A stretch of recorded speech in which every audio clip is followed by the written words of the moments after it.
어린 아이의 살같이 회복되어 깨끗하게 되었더라. 아멘. 할렐루야.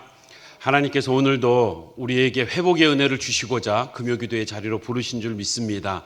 새 출발을 위한 권면 마지막 6번째 말씀, 회복을 기대하라 라는 말씀입니다. 우리 옆에 계신 분과 인사 나누겠습니다. 회복을 기대합시다. 하나님이 반드시 회복시키십니다. 하나님이 반드시 회복시키십니다. 우리에게 원하는 바, 우리에게 회복이 필요한 그 삶의 자리를 두고 오늘 이 시간 기도하고 또 회복의 응답을 경험하시길 주님의 이름으로 축복합니다. 성경에 보면 회복과 함께 부흥이라는 단어를 함께 쓰는 경우가 많습니다. 회복, 부흥. 우리 부흥에 대해서 단지 교세가 많아지는 것이 아니라 많은 사람이 모이는 게 부흥이 아니라 부흥의 의미와 본질을 분명히 했습니다. 부흥의 의미는 리바이벌, 다시 살아나는 것, 죽었던 자가 살아나는 것, 우리의 영혼이 살아나는 것, 그것이 부흥의 의미라면 부흥의 본질은 어디에 있다고 했습니까? 많이 모이는 것이 아닌 하나님의 임재, 하나님의 임재가 부흥의 본질입니다. 그 임재가 있을 때에 다시 살아나며 마른 뼈가 일어서는 것처럼 우리에게도 그 임재 가운데 부흥의 역사가 있을 줄 믿습니다. 이 부흥과 함께 사용되어지는 회복, 이 회복 또한 우리는 뭔가 새로워지길 기대하는데 다시금 제자리로 돌아오길 기대하는데 되지 않는 것, 그것은 우리에게 그 능력이 없고 그 문제 해결에 해답이 우리에게 없기 때문에 우리는 기대하는 것입니다. 내가 언제든지 할 수 있고 언제든지 돌이킬 수 있으면 우리는 기대할 필요도 없을 겁니다. 이 회복을 기대하는 것, 곧 하나님을 기대하는 것입니다. 단지 육신의 질병이 치유되는 것, 경제적으로 다시 성장하는 것, 이것이 회복의 본질이 아니라 회복의 본질은 어디서부터 시작되느냐? 하나님과의 관계의 회복에서부터 시작됨을 우리는 분명히 기억하고 있어야 합니다. 부흥에는 그 부흥의 모든 역사의 현장에서 회개의 부흥이 있었고 말씀의 부흥이 있었고 전도의 부흥이 있었던 것처럼 회복에도 그 본질은 회개로부터 시작되고 말씀으로부터 우리는 하나님과의 관계가 다시 회복됨을 기억해야 됩니다. 지난 시간 우린 새 출발을 위한 권면의 말씀을 통해서 감사하는 자가 되며 한 해를 살아가기로 결단하였고 새 사람을 입고 그리스도인으로 우리의 정체성을 드러내며 살아가기로 결단을 하였습니다. 뜻을 정하고 여호와만 섬기며 그 주님께 지혜를 구하는 우리의 삶, 마지막 회복을 오늘 이 시간 기대하길 원합니다. 회복을 기대한다는 것, 하나님을 기대하는 것입니다. 내게 능력이 없기에. 그러면 하나님은 그 기대함 가운데에 우리에게 기적을 베푸시는데 내가 할 수 없는 일이기에 우리에게는 기적으로 다가옵니다. 그 기적을 베푸실 때에 하나님은 아무런 목적도 없이 그냥 기적을 베푸시지 않습니다. 성경에는 그 기적들이 나타나고 표적이 나타나지만 필연성이 분명히 있습니다. 그러므로 우리는 기적과 함께 하나님께서 주시는 메시지를 확인하는 것이 더 중요합니다. 오늘 본문은 우리가 잘 아는 나아만 장군이 문둥병으로부터 회복되는 사건입니다. 어려서부터 유초등부 시절부터 들어왔죠. 이 기적을 기록하고 있는 목적은 무엇인가? 로마서 15장 4절 말씀 우리 함께 보겠습니다. 기적을 기록하는 목적이 있습니다. 무엇이든지 전에 기록된 바는, 전에 기록됐다는 것은 지금 로마서 신약 성도들에게, 초대교회 성도들에게 이 메시지를 전할 때에 전에 기록된 바는 구약 성경을 말합니다. 구약에 있는 이 많은 표적들, 기적들, 우리의 교훈을 위하여 기록된 것이니 우리로 하여금 인내로 또는 성경의 위로로 소망을 가지게 함이니라. 우리에게 소망을 갖게 하려고, 궁극적인 소망, 그리고 그 소망으로 말미암아 오늘 우리가 살아가는 이 땅 위의 소망, 회복을 기대하게 하기 위함이다 라는 것입니다. 구약의 모든 성경의 내용은 신약의 사람들의 교훈을 위해서 쓰여졌다라고 했을 때에 우리에게 인내와 소망을 주기 위함이라고 말씀합니다. 그렇다면 예수님이 이 땅에 오셔서 기적을 베푸신, 표적을 일으키신 목적도 분명히 있습니다. 요한복음 20장 30절입니다. 예수께서 제자들 앞에서 이 책에 기록되지 아니한 다른 표적도 많이 행하셨으나 예수님이 표적을 행하셨습니다. 기적을 행하셨습니다. 지금 요한복음에 기록되지 않은 다른 많은 기적도 행하셨다는 겁니다. 그 목적이 무엇이었냐? 표적의 목적은 31절 우리 함께 읽겠습니다. 시작. 오직 이것을 기록함은 너희로 예수께서 하나님의 아들 그리스도이심을 믿게 하려 함이요 또 너희로 믿고 그 이름을 힘입어 생명을 얻게 하려 함이니라. 아멘. 이것을 기록함, 곧 이 표적을 기록한 것은 예수께서 하나님의 아들이심을, 그리스도이심을 믿게 하려 하는 것. 우리에게 교훈되려 하는데 우리에게 교훈이 되는 가장 중요한 교훈은 예수가 그리스도라는 이 사실, 그분이 우리의 유일한 소망이라는 이 사실, 그분 안에 소망이 있고 그분으로 말미암아 우리에게 회복의 은혜가 있다는 것을 우리가 알고 우리가 누리길 원하시는 줄 믿습니다.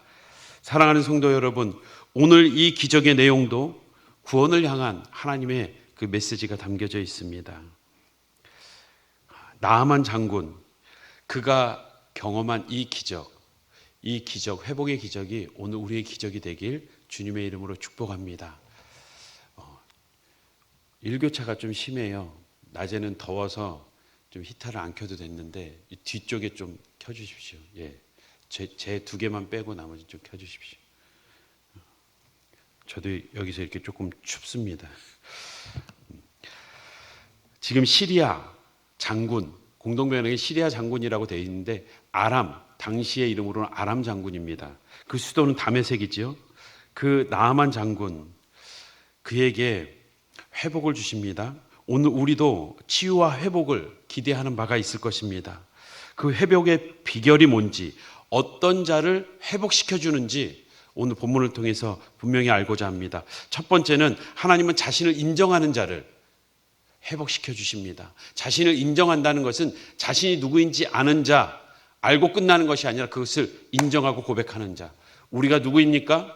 우리는 하나님의 지음받은 형상입니다. 하나님의 형상인데 우리가 일그러졌음을, 죄악 가운데 태어났고 그 죄로부터 스스로 벗어날 수 없는 연약한 존재임을, 다시 말해 우리는 하나님과 창조주와 같은 완전한 자가 아니라는 것을 인정할 때에 우리는 그 죄악 중에 우리의 연약함이 언제든지 드러날 수 있고 우리의 능력으로 해결할 수 있는 인생의 문제는 얼마든지 있다는 것을 인정하는 것입니다. 이것을 인정해야 우리는 회복이 시작됩니다. 나의 연약함을 인정하고 나의 죄악을 고백해야 회복이 시작된다는 것입니다. 오늘 우리가 14절을 읽었습니다만 본문은 1절부터 진행이 됩니다.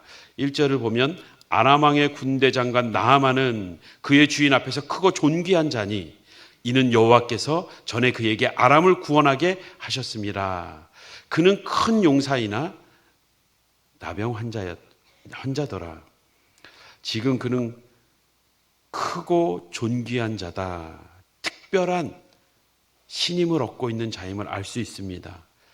여호와께서 그에게 허락을 해서 아람을 구원했던, 여기서는 영혼의 구원을 얘기하는 것이 아니라 전쟁에서 승리케 하셨다는 겁니다. 구국의 영웅이 되어 있는 거죠. 그는 큰 용사다. 큰 용사다. 힘도 권력도 재력도 그 왕의 신임까지 얻는 모든 최고의 인맥도 다 갖고 있는 자다. 큰 용사다로 끝나지 않고 그러나 나병 환자다. 그도 연약한 존재고 그도 그 스스로 해결할 수 없는 것이 있고 그도 죄인임을, 이 나병 환자라는 이 문둥병을 통해서 그가 죄인임을, 우리 이 나만의 문제만이 아니라 오늘 우리의 문제임을 암시하고 있는 겁니다. 문둥병은 부정한 질병으로, 그래서 격리돼야 되는 질병으로 우리는 알고 있습니다. 그가 아람의 국방장관이고 왕의 신뢰를 전폭적으로 받고 나라를 구한 영웅이라 할지라도 모든 성공을 허무는 결정적인 약점, 이 한센병, 지금도 쉽지 않지만 예전에는 더욱 불치병이었고 신앙적으로는 부정한 병이기에 격리시켜야 되는, 그의 인생이 거기서 끝나는 병입니다. 근데 이것을 죄의 모형으로 문둥병을 다루고 있는 것은 이 병은 자기도 모르게 작게 시작해서 마침내 온몸에 퍼져서 결정적으로 한 사람을 무너뜨리고 마는 불치병입니다. 우리를 절망으로 몰아넣어서 성 밖에서 살아야 하는 이 단절을 경험하게 하는 이 문둥병. 우리에게 있는 죄도 마찬가지입니다. 우리 안에 들어와서 우리도 모르게 자라서 결국 우리를 파멸의 자리로 이끌어가는, 절망의 늪으로 끌어당기는 이 상황. 죄는 하나님과의 관계에 단절을 시키는, 결코 우리 힘으로 해결할 수도 없고 회복시킬 수도 없는 것입니다. 기적이 아니면 회복될 수 없는 것이 나병인 것처럼 구원의 기적이 아니면 죄로부터 회복될 수 없는 것이 오늘 우리의 인생입니다. 시편 기자는 이렇게 고백합니다. 39편 13절에 주는 나를 용서하사 내게 떠나 없어지기 전에 나의 건강을 회복시키소서. 나를 용서하사 죄의 고백을 먼저 하며 그의 건강의 회복을 기대하고 있는 시편의 기자처럼 우리의 오늘의 연약함, 죄로부터 헤어나올 수 없는, 다시 죄 구덩이 안에서 허덕일 수밖에 없는 우리의 죄인됨을 인정하고 고백할 때에 우리의 회복은 시작되는 것입니다. 우리가 영적 뭉둥병자입니다. 하나님의 거룩에 동참할 수 없는 죄 가운데 태어나서 죄로 얼룩진 인생. 사랑하는 성도 여러분, 회복을 기대하기 전에 내 인생에, 내 영혼에, 내 삶에, 내 일터에, 내 자녀에, 내 가정에 회복을 기대하기 전에 내가 회개해야 될 제목은 무엇인지 다시 한번 돌아보십시오. 돌이켜야 될 삶의 자세는 무엇인지 다시 한번 깊이 묵상해 보시기 바랍니다. 더 이상 얘기하고 싶지 않을 나의 연약함 때문에 반복되는 죄악들도 있을 것입니다. 그냥 덮고 지나가고 싶은, 그냥 덮어두고 싶은 죄악도 있을 것입니다. 하지만 하나님은 그것을 입술로 고백하길 원하세요. 기도의 자리에서 나의 죄를 드러내길 원하십니다. 그때 내가 같이 너희와 그 문제를 해결하겠다. 하나님이 고백하라고 했을 때에는 그것을 고백하고 죄인임을 지적하고 우리를 죽이려는 것이 아니라 늘 하나님의 본심은 살리려는 것이기에 우리의 죄의 고백과 함께 우리의 삶을 다시금 회복의 자리로 이끄실 줄 믿습니다. 두 번째는 말씀에 순종하는 자를 하나님은 회복시키십니다. 말씀에 순종하는 것, 순종하면 삶이 바뀔 수 있는 기회입니다. 기적을 맛보는 통로이기도 합니다. 단지 아는 것이 아니라 순종입니다. 단지 우리의 생각으로, 마음으로 끝나는 것이 아니라 우리의 삶으로, 우리의 행동으로 이어져야 한다는 것입니다. 듣고 깨닫고 많이 아는 것, 내가 말씀을 듣고 위로받고 은혜 받았다라고 기뻐하는 데 그쳐서는 안 되고 우리는 그 말씀 앞에 결단하고 그리고 회복의 기적을 경험해야 합니다. 기독교의 신앙은 죽은 신앙이 아닙니다. 살아있는 신앙이고 그 말씀에 살아있음을 경험하는 것, 경험해야 내 신앙이 되는 겁니다. 경험해야 내 믿음이 되는 겁니다. 하나님의 살아계심을, 나를 사랑하심을, 그것을 결단으로 반응할 때 우리는 그 하나님의 살아계심과 역사하심과 사랑하심을 경험하게 될 줄 믿습니다. 전쟁의 포로로 잡혀온 소녀 하나가 그에게 말을 걸지요. 그 문둥병 낫게 할 선지자가 이스라엘에 있다. 천한 여종이죠. 정말 포로 아무런 기대할 수 없는 그런 소녀이지만 그 여종의 말을 듣고 반응하는 거예요. 그가 덮고 흘렀다면 아무런 유익이 없지만 듣고 결단하고 반응했습니다. 그가 결단했다는 것, 그리고 반응했다는 것, 그것은 그가 말씀 앞에 섰다는 겁니다. 선지자 앞에 나간 것은 당시에 하나님의 말씀을 대언하는 자로서 하나님 앞에 섰다는, 하나님의 말씀 앞에 섰다는 뜻입니다. 이렇게 말씀에 순종하는 것, 우리는 말씀에 순종하기 위해서 말씀을 들을 수 있어야죠. 우리는 순종하는 일도, 또한 그 말씀을 전하는 일도 우리의 몫이 될 것입니다. 전도는 예수를 전하는 거죠. 예수 그리스도로 말미암은 대속의 은혜를 전하는 겁니다. 그런데 그것은 믿지 않는 자들에게 있어서는 그들의 인생의 소망과 치유와 회복의 기회를 전하는 것이기도 합니다. 나보다 약한 자를 향해서만이 아니라 상대가 나보다 성공하고 훌륭해 보여도 인간은 누구나 죄인이고 병자임을 알아야 합니다. 세월이 흐르며 쇠약해질 수밖에 없는 것이 육체임을 알 때에 우리는 연약한 한 이 여종의 담대한 말처럼 우리도 누군가에게 전해야 하고 또 전해지는 말을 순종할 수 있는 그러한 결단이 우리에게 필요합니다. 열왕기하 5장 13절을 보면 그 종들이 나와서 말하여 이르되 내 아버지여, 지금 나아만 장군의 종들이 말하는 겁니다. 당신에게 큰 일을 행하라 말하였다면 행하지 아니하였으리까. 그 일을 행하라고, 순종하라고 옆에서 격려를 합니다. 14절에도 보면 나아만이 이에 내려가서 하나님의 말씀대로 요단강에 7번 몸을 잠그니, 그가 알았다라고 하고 행하지 않았으면 그 회복의 기적은 그의 것이 아닙니다.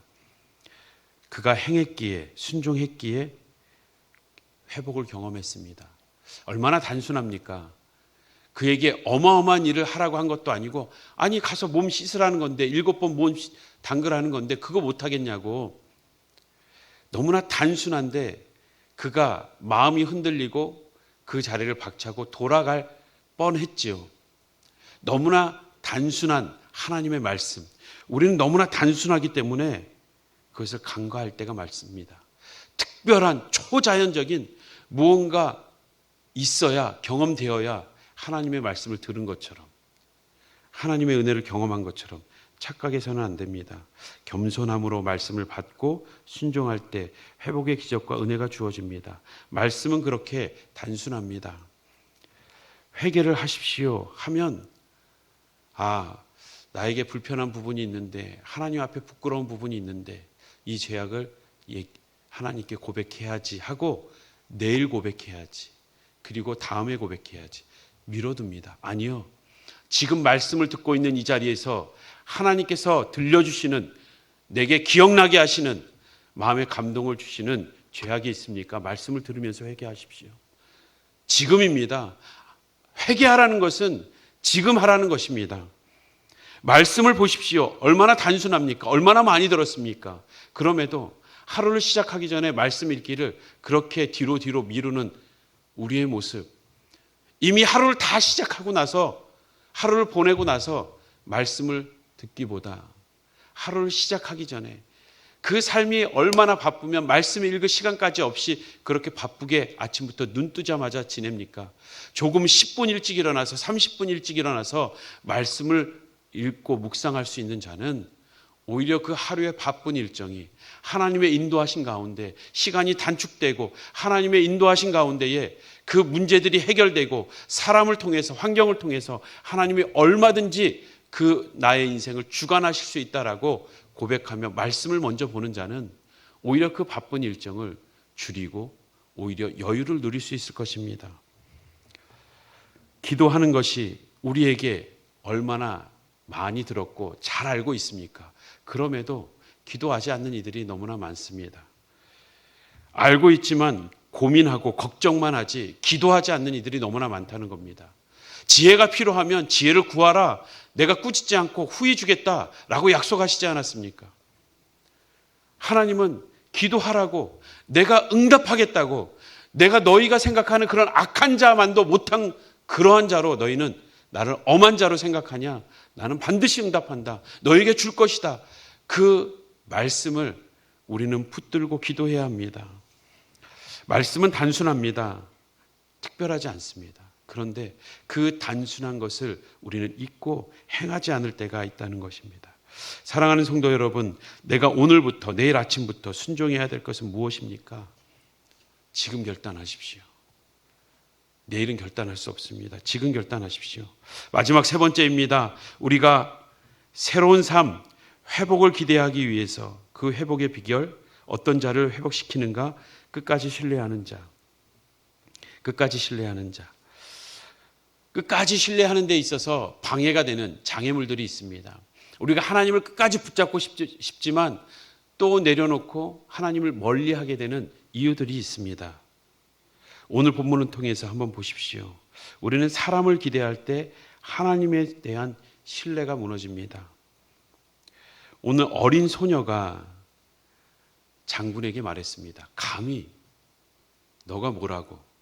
사람의 모습을 봤다면 그 어린 아이의 여종의 말을 듣지 않았을 거예요. 사람에 대한 기대가 있었다면 더 그 당시에 훌륭한 의술이 있는 자들, 권력이 있고 또한 자기가 믿을 만한 자들을 찾아가서 얘기를 듣고 그들 말을 따랐겠지만 나아만은 그 아내를 통해서 여종의 말에 귀 기울인 겁니다. 사람의 어떠함을 떠나서 우리는 말씀에 집중할 수 있어야 합니다. 우리가 읽은 본문 앞전인 2절 3절을 보십시오. 전에 아람 사람이 떼를 지어 나가서 이스라엘 땅에서 어린 소녀 하나를 사로잡음에 이 소녀가 포로가 되어서 그 앞에 서게 된 겁니다. 그가 나아만의 아내에게 수종 들더니 그의 여주인에게 이르되 우리 주인이 사마리아에 계신 선지자 앞에 계셨으면 좋겠나이다. 그가 그 나병을 고치리이다 하는지라. 여기에 나아만 장군이 반응한 것입니다. 우리에게 필요한 것, 우리에게 회복을 시키는 것, 그것은 사람의 모습이 아니라 하나님의 말씀입니다. 선지자 앞에 섰다는 것, 하나님 말씀 앞에 섰다는 것입니다. 우린 때로 사람에 대한 기대 때문에 우리가 실망하게도 되고 사람의 기대 때문에 우리는 신앙의 위기를 맞기도 합니다. 우리가 하나님을 신뢰하며 살아가는 삶이 신앙생활입니다. 그런데 이 신앙생활을 사람 때문에 저버리고 사람 때문에 주저앉는 이들이 참으로 많습니다. 사랑하는 성도 여러분, 사람에게 기대하는 것이 아니라 사람은 사랑할 대상입니다.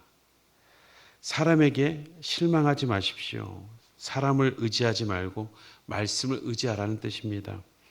내가 제일 의지하고 기대하는 사람은 누군가 한번 잠깐 생각해 보십시오. 나는 누구를 가장 기대하고 있나, 의지하고 있나, 그 기대를 낮추시기 바랍니다. 내가 가장 실망한 사람은 누구인가, 어떻게 나에게 이럴 수 있을까, 어떻게 저런 모습을 비칠 수 있을까. 그 사람을 향하여서 예수님께서 나에게 기대하기보다 나를 용서하시고 품으셨던 것처럼 그를 용서하고 품을 수 있는 우리 성도님들 되시길 주님의 이름으로 축복합니다. 이 끝까지 신뢰하기 위해서 우리는 두 번째, 우리를 자꾸 드러내려 할 때에 우리는 하나님의 신뢰에 대한 신뢰가 무너집니다. 사람을 기대할 때에도 하나님에 대한 신뢰가 무너지는 것처럼 자신을 드러내려고 할 때에도 오늘 읽은 본문 5절 말씀을 보십시오. 아람 왕이 이르되 갈지어다 이제 내가 이스라엘 왕에게 그를 보내리라 하더라. 나아만이 곧 떠날새 은 10달란트와 금 6,000개와 의복 10벌을 가지고 가서 그에게 인맥과 권력과 재력이 다 있었죠. 이 어마어마한 현재 돈으로 환산한다면 한 8천억 원 정도라고 합니다. 이 어마어마한 것, 하사받았는지 자신의 재산인지 모르겠지만 어쨌든 그에게는 재력까지도 모든 것이 있었습니다.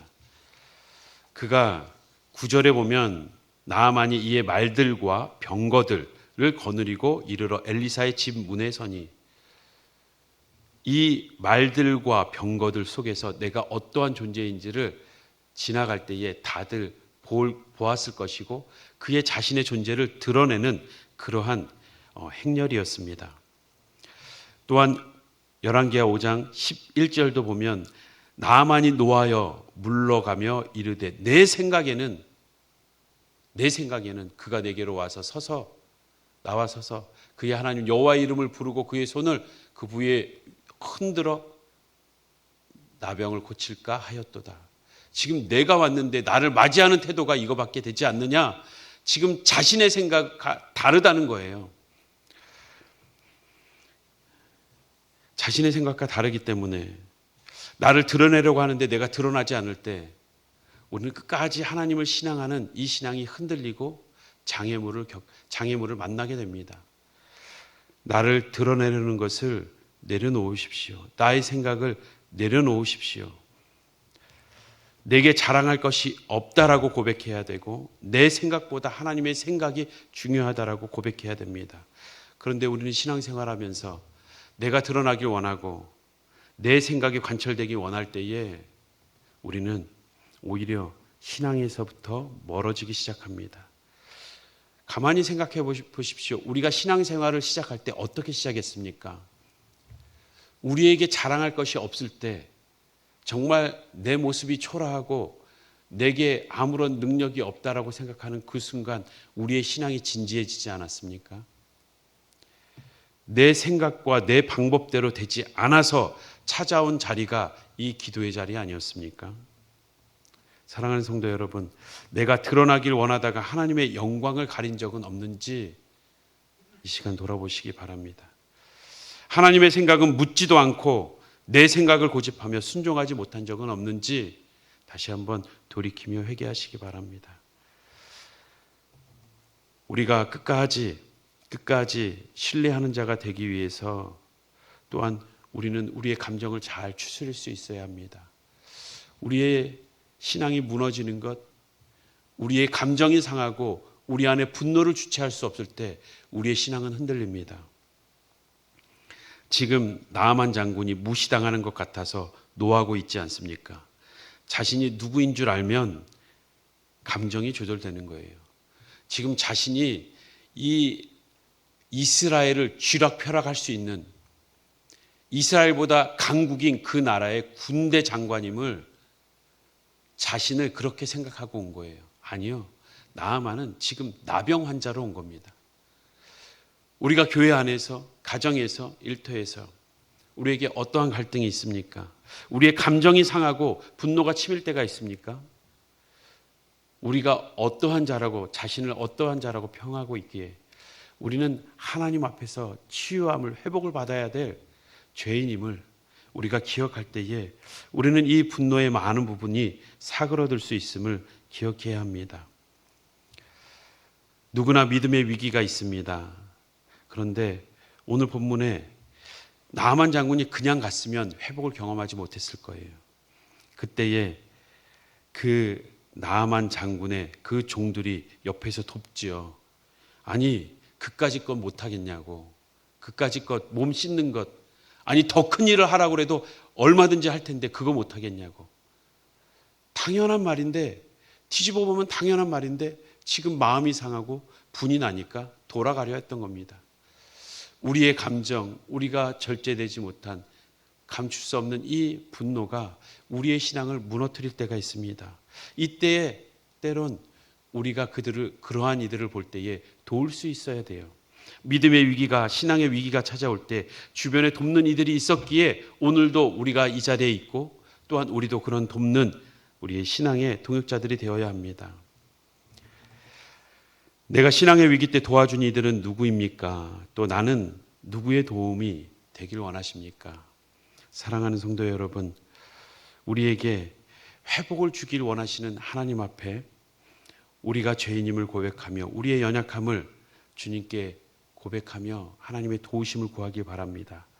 또한 그 말씀에 순종하는, 기적을 맛보기 위해서 머리로만이 아닌 가슴으로만이 아닌 우리의 삶으로 그 말씀에 순종하는 삶을 걸어가되 끝까지 신뢰하는 우리 모든 성도님들 되시길 주님의 이름으로 축복합니다.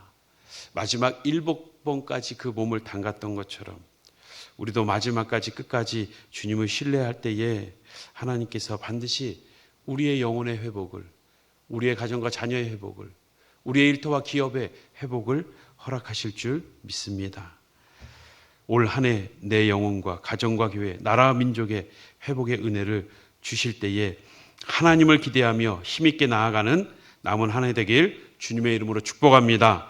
우리 앞에서 불렀던 찬양, 이 몸의 소망 무언가, 함께 힘있게 박수치면서 찬양하겠습니다. 우리의 소망은 예수 그리스도입니다. 예수 그리스도 안에서 우리의 회복을 기대할 수 있습니다. 그분이 우리의 모든 아픔과 질고를 짊어지셨기에 오늘 우리의 몸도 회복시키시고 우리의 인생의 문제들도 하나하나 해결해 주실 수 있습니다. 그분을 의지하는 마음으로, 끝까지 신뢰하는 마음으로 우리 가사를 생각하며 믿음의 고백하겠습니다.